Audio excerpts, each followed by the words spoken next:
Our wee blue planet, a pale dot in the dark, infinite universe. Our Earth, our only home. But that home is under threat.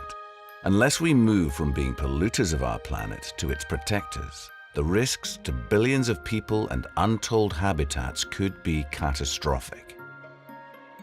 2015 is the year the world needs to act together. And perhaps this small country in Northern Europe can show us a way forward. This is Scotland, and this is our climate action story. For decades, Scotland was famous for its coal, its steel, and its ships. This heavy industry brought wealth from the four corners of the earth.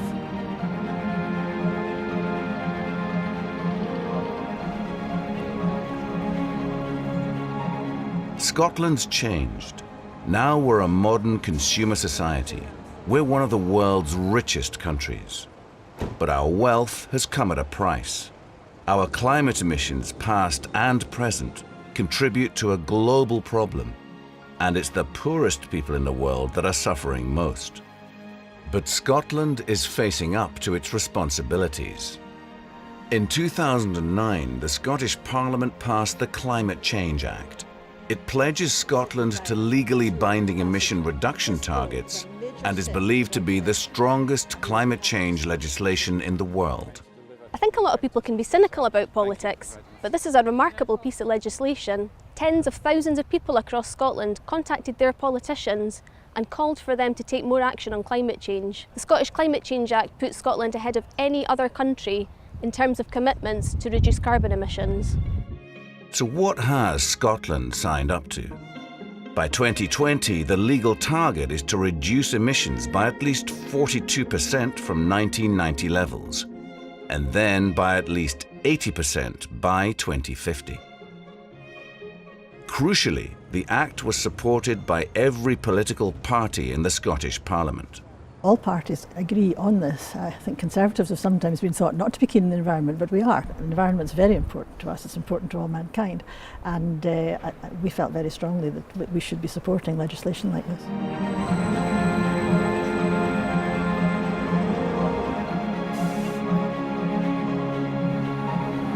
The targets weren't only welcomed by politicians and campaigners, but by business too.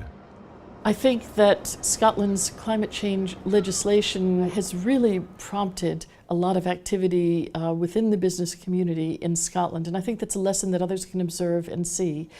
Partly this is through our 2020 climate change group, partly it's within individual businesses and firms around the country, because we all know we have a legislated, a statutory requirement. We have to do something. We have to change certain things in our business, how we procure, how we run ourselves, how we think about climate issues, and we have a deadline for doing that.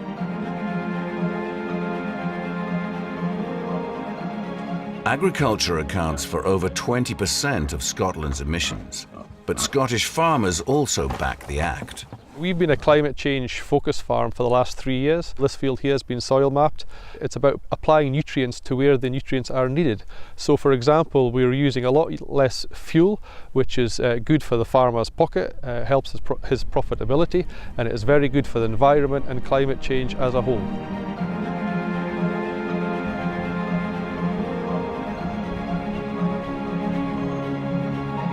The Scottish Government has also set a target of producing 100% of Scotland's electricity needs from renewable sources by 2020. The growth of Scotland's renewable energy sector has been an undoubted success. The sector's doubled in the last 6 or 7 years. We now generate twice as much electricity as we did 6 or 7 years ago, to the extent that the renewable energy sector in Scotland now generates around the equivalent of half of all the power consumed by every home and every business in the country. And as a result, that clean electricity generation is displacing the equivalent of all the carbon emissions from Scotland's transport sector.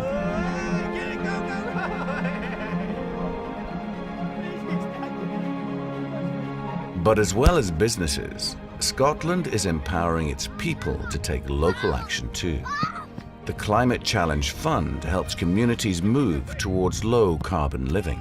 We had the solar panels installed and we had to start thinking about how could we use that energy.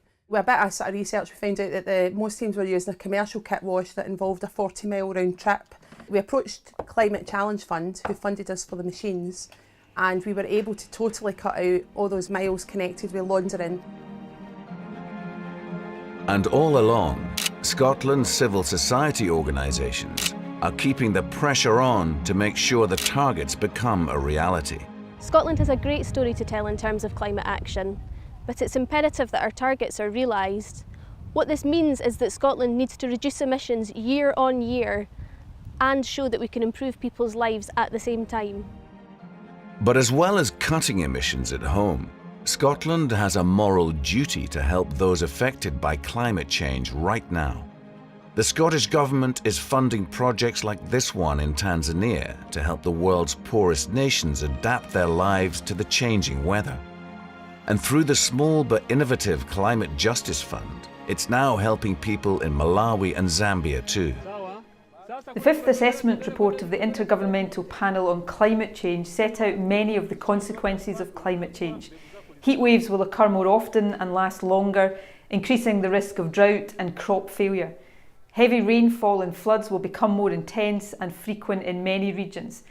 The IPCC also made it clear that the most vulnerable are worst affected by these changes: the very young, the very old, the ill and the very poor. Women are suffering disproportionately since they are often the main providers of food, fuel and water. The scale of the injustice is massive. The individuals, communities and nations who are suffering most from climate change are those that have done least to cause it. Climate justice recognises this fact. It requires that developed nations face up to their responsibilities. World-leading targets agreed by consensus in Parliament. Opportunities for a new low-carbon economy welcomed by business. Delivery of climate targets held to account by a strong civil society. Scotland's ambition could help to show others the way. Other developed countries must commit to emissions targets in line with climate science. In 2015, with political leadership from nations across the world, we can agree strong, binding targets to cut our global carbon emissions. We can move towards a new, clean, green economy. And we can protect our homes, our environment, and the planet's most vulnerable people. We can protect the Earth, our only home, our wee blue planet.